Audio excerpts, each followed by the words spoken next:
Coming up on today's news, we have the latest on a serious allegation involving WWE's Matt Riddle. A former fan favourite is teasing a WWE return. We have the latest on Bryan Danielson's in-ring future. And Kevin Nash makes a very unfavourable CM Punk comparison. I'm Michael Sidgwick. I'm Michael Hamflett. And this is the news. Right, okay. Usually, as you can tell, I do the Rock John Cena gimmick with the notes on my hand, but there's a lot to get through on this Matt Riddle story, so I'm going to refer to my phone. Matt Riddle has flown to JFK after appearing at Superstar Spectacle in India and got himself, caught up in a huge controversy. So the original story comes out when on Instagram, Matt Riddle suggests sexual assault on the part of a security personnel at JFK Airport. Now that post has since been deleted. Ringside News came through with some details about apparently Matt Riddle was drunk or, in some way inebriated or intoxicated. And he then things got violent, I think they said. And then TMZ sort of echoed that with a follow-up report saying that upon deplaning, Matt Riddle was sort of like in, a bad inebriated state. And it was news, according to law enforcement sources to them, that such an incident allegedly took place.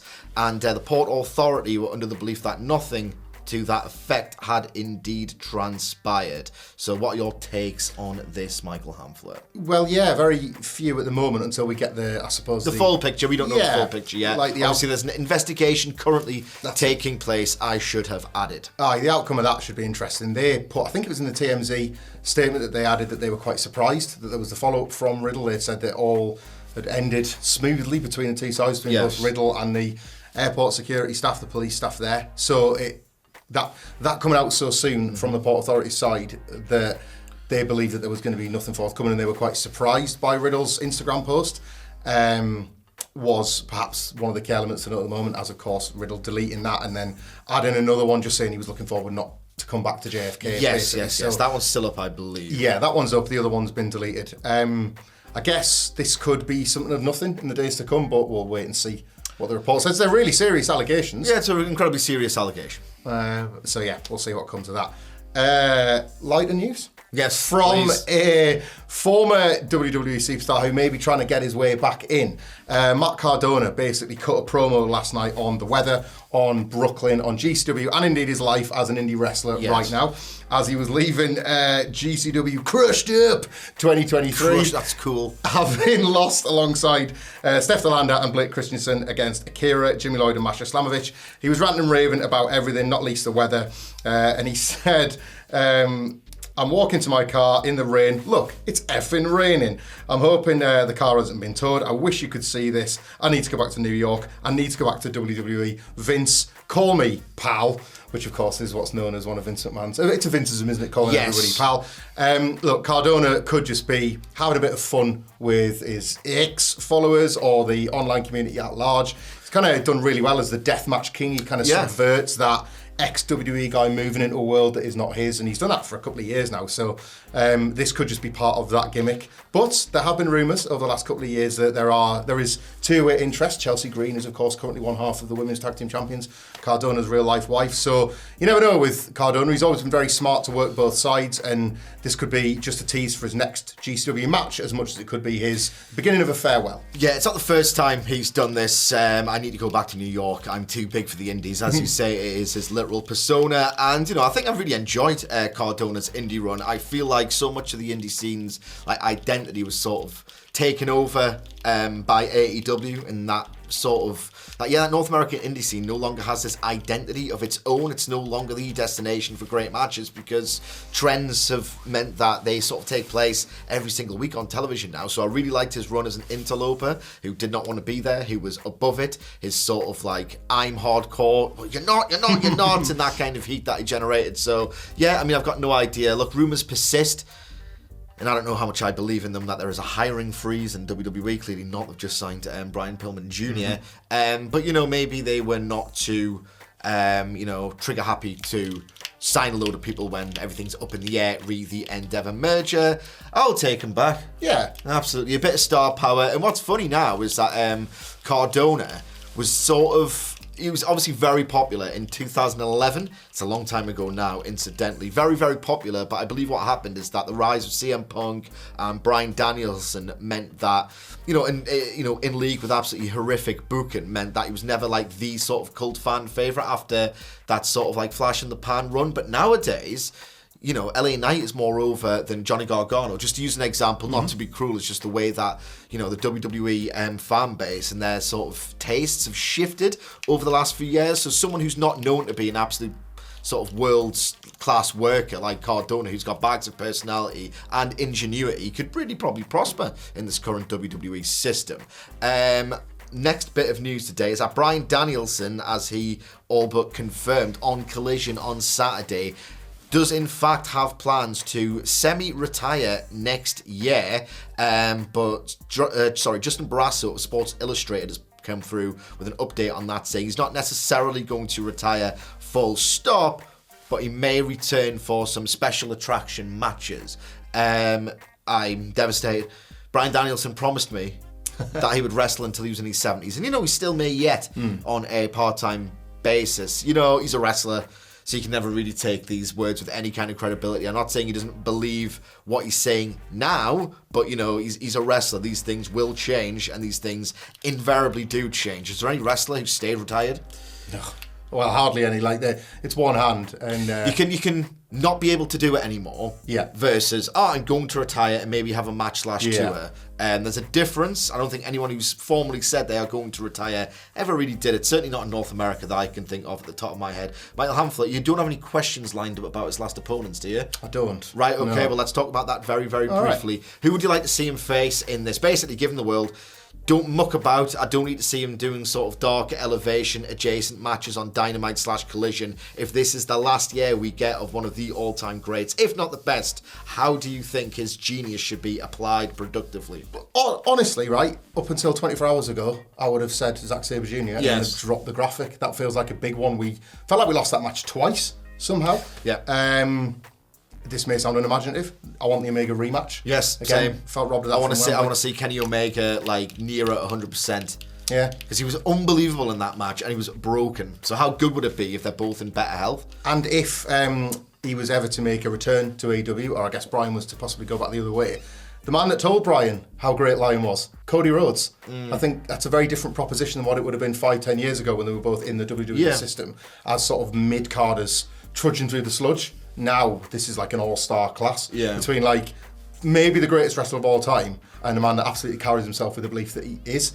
I'd quite like to see that kind of chemistry. One of the best babyface sellers of his generation versus a guy who's a total sadist. That could be a great in-ring dynamic. For me, obviously, it's Sabre Jr. and Omega. I'm not being particularly imaginative here. You know what I'd love to see as well, because I think this theoretical opponent could really do with that bit more juice, is that one thing I've not really seen so much of Danielson. He's great at everything. He's obviously a wonderful technician. He's a tremendous brawler as well. Look at that Roosh match. Look at the first Anarchy in the arena in particular. What he's also great at, everything, but to be a bit more specific, is that the match against Brock Lesnar at Survivor Series 2018 was an absolute masterpiece. I loved it. So my favourite ROH matches that Danielson had were against Takeshi Morishima.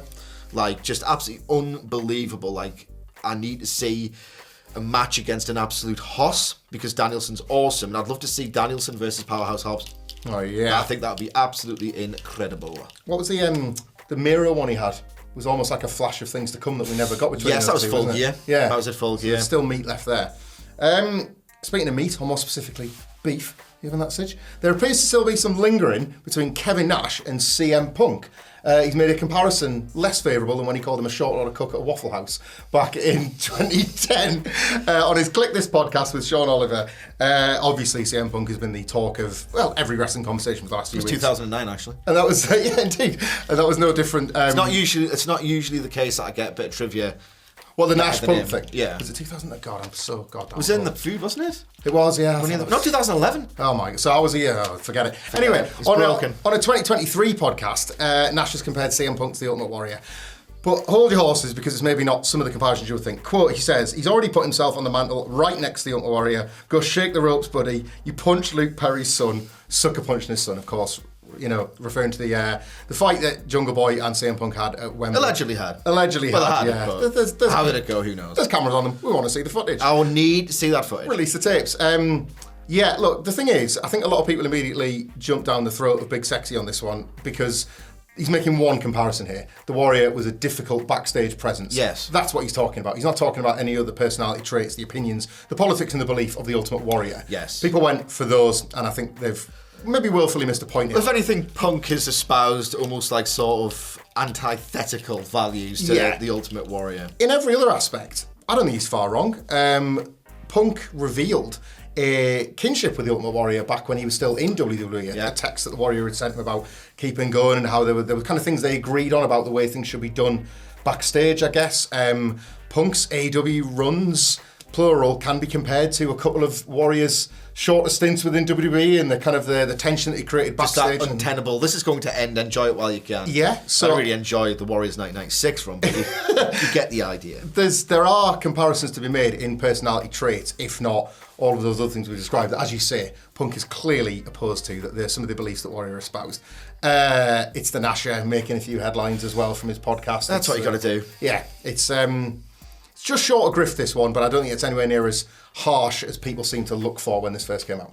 Like, as you said, that Collision run has got really sort of uncanny parallels with that 1996 run of just someone who's known to be trouble. And I just think and let us know in the comments below, because I'm quite interested in this, did anyone out there, upon CM Punk returning and, leading Collision as the top star on that new program, did anyone think it was just going to go for a long time and be fine, even with him being sort of consciously separated from the Elite and Jon Moxley and others with whom he apparently shared backstage heat? Did anyone think it was just going to go fine? Because I used the phrase bittersweet compromise, where it's I'm happy to see CM Punk. I think he's an absolutely tremendous wrestler, but it's just not the same, and I just can't escape this uneasy feeling. Look, a lot of people have used this one, but if you see an arsehole every day, anyway. Who's got two thumbs and thought it would work out? This guy. Yeah, he's an idiot. This guy. He's an absolute idiot. I tell you, he's not an idiot. Michael Sidgwick. No, yeah, I'm an idiot as well, man. That's what I'm going to... Can't do DIY. I cannot do directions. My 8-year-old son gives me math questions that he gets at school. Got no idea. But you do about this, right? And I'm looking forward to you. Literally, I just know synonyms. I'm looking forward to you answering some of these questions, particularly one we've had from @Mike001. This is from the YouTube community post. Do your community work. How do you do it? You log onto YouTube, ask a question. There's a thread for the week. We'll be picking questions out of that all week. And @Mike001 asks, please explain Charlotte Flair. I just don't understand her character. And I've asked this on purpose so that we can recycle something that you kind of unlocked and discovered on our SmackDown preview podcast last week that I feel deserves a bigger audience. Spotify, Amazon Music, Apple Podcasts, wherever you get your podcasts from. So one more time, the question. Please explain Charlotte Flair. I just don't understand her character. Right, I don't understand the character, but I'm going to tell you about the quality, okay, the appeal of Charlotte Flair. We were having this sort of meandering discussion on the podcast, on the SmackDown preview last week, about where I'm at with pro wrestling at the minute and why it doesn't really move me as much as it did maybe, 2 years ago. 2021 was goated, at least in AEW anyway. And I've come to the conclusion that I always feel a bit guilty when I see a really well worked match, where guys are bumping all over the place and they're doing stuff on the apron, they're doing these incredible athletic feats, the likes of which we lose perspective on the risks. I think everyone in the wrestling fandom does this, and I just sometimes feel unmoved. And look, I'm going to be very careful here because I don't want to appear like Rip Rogers, that whole dive thing. I'm not saying it's that cliched, but everything's very homogenized. Everything, I see a lot of sequences that are really well executed, if a bit soulless, if a bit derivative. They're obviously exciting. They're obviously it takes a lot of technical skill and bravery to be able to do this sort of thing.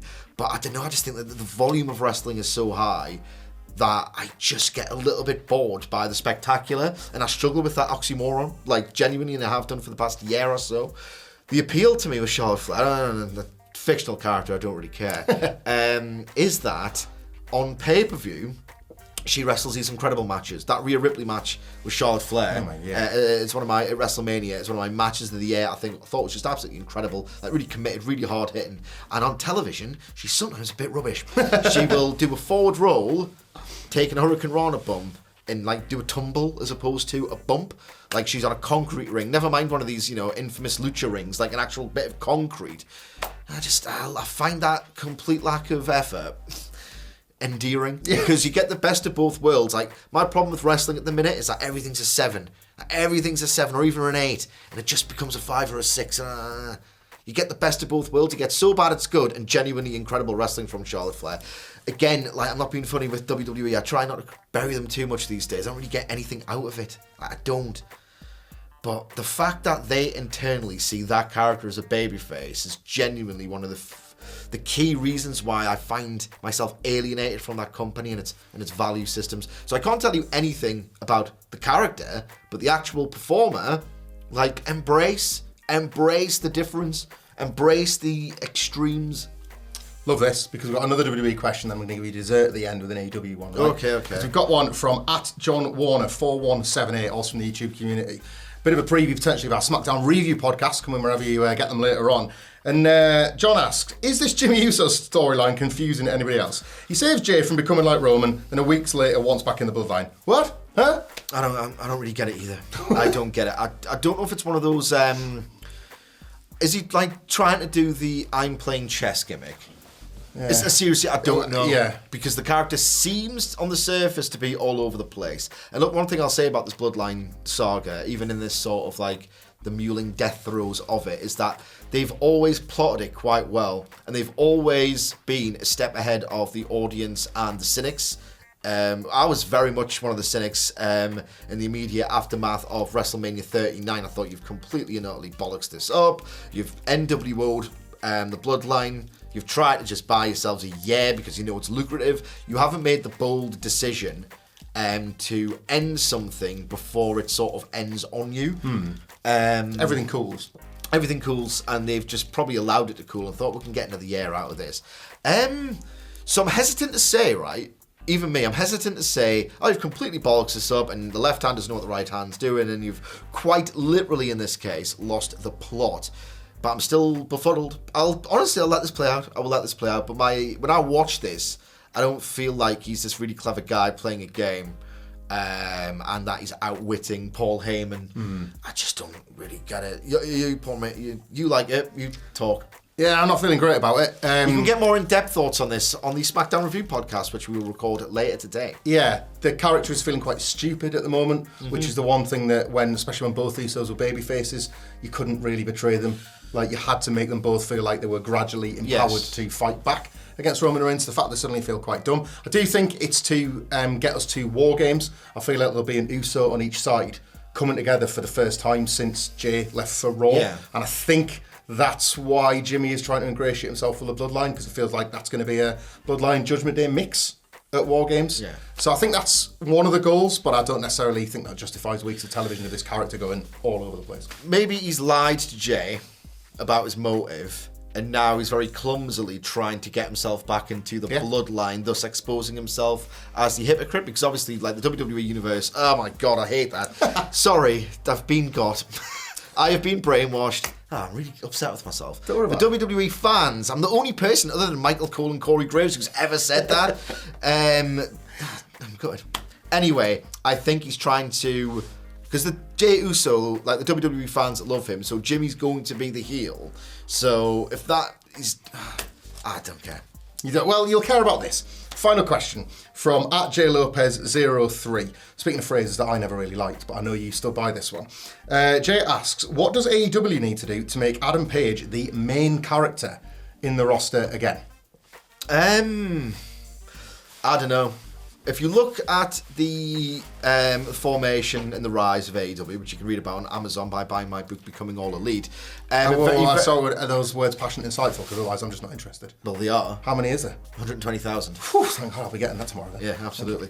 So he was designed to be the main character. He genuinely was. If you go and read Nick and Matt Jackson's autobiography, And actually some really early quotes from Cody Rhodes. Like, they all said, like, Adam Page is the one, he's going to be better than all of us, so let's build this thing around him. Because at the time, if you recall, Kenny Omega was sort of so broken down that he couldn't do New Japan by his own admission anymore. So it was either WWE or this new thing with the lighter schedule. So it was always going to be about Page. They've crafted this incredible redemption arc after sort of, in a very ambitious thread, like booking him as this loser who did not deem himself elite or feel elite.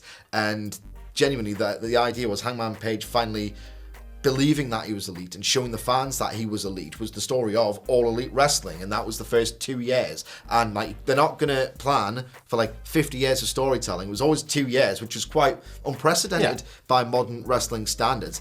What happened is that those 2 years elapsed, Full Gear 2021 happened, and then the identity of the company slowly started to shift. He never thought he was going to get CM Punk, Tony Khan. He tried, he just didn't think he was going to do it. Bryan Danielson, he's probably idly dreamt of having Danielson in his promotion, but he never really made any firm plans because he was contracted to WWE and, for all intents and purposes, quite happy there. So what's happened is that there's no longer this big planning stage. It is sort of succumbed to the soap opera weekly model where whatever works at the time, you kind of have to go with. And I don't think Hangman Page had the best world title run. I absolutely loved his chase. The best chase for my money in my lived-in experience of just watching it. But ultimately, what's happened now is that you can't really make those really bold, sort of firm, ambitious plans to build someone over the span of 2 years, because they had the luxury back then of not having shows to deal with. They did YouTube, they built to the pay-per-views, but they were not in this maw of 5 hours a week where you can't really plan. Obviously the plan stuff, but not to that scale. I don't know. Like, does he turn heel? Does he just beat Swerve? Is that enough? Is he got a good quarter hour in that segment against Swerve, which by the way was advertised as we hear from Hangman Page. The fans evidently wanted to hear from him. Is it just a case of him sort of moving away from this sort of elite law business that he's kind of been involved in, and then just pushing him as this solo, really, really over like guy? I don't know. All I know is it's going to be significantly harder to do this than it was in early 2019. Feels like that main character tag specifically has been usurped by MJF, doesn't it? There's a guy that hasn't just had a 1, 2, 3, 4 year plan. His entire life exists within AEW. You can kind of see the next 4 years should he choose to stay. That program should be incredible, by the way, as and when it happens. But look, they've signed him to a new deal, so there's time to make up the main character again. But, you know, how over is he now? Is it just a correlation with the lack of focus? Has he just, like, sort of organically cooled off? Do they see him as the main character anymore? Who the hell knows? But it's been a bit of a promotional malpractice this year from my perspective on things. So whatever they do, they have to do it soon and they have to be committed. None of this, you'll have a match on Rampage and then you might not see him again for 6 weeks. Now, if he's going to be a main character, it helps if he's in like the recurring cast. Yeah. You know what I mean? You can't be a guest star if you're the main character. No, he has to be there. Yeah. And so do you, by subscribing to the news and ringing the bell and leaving comments and all that sort of stuff. Watch this video that hopefully Adam Nicholas will put in the middle of us. And until next time, we'll see you soon.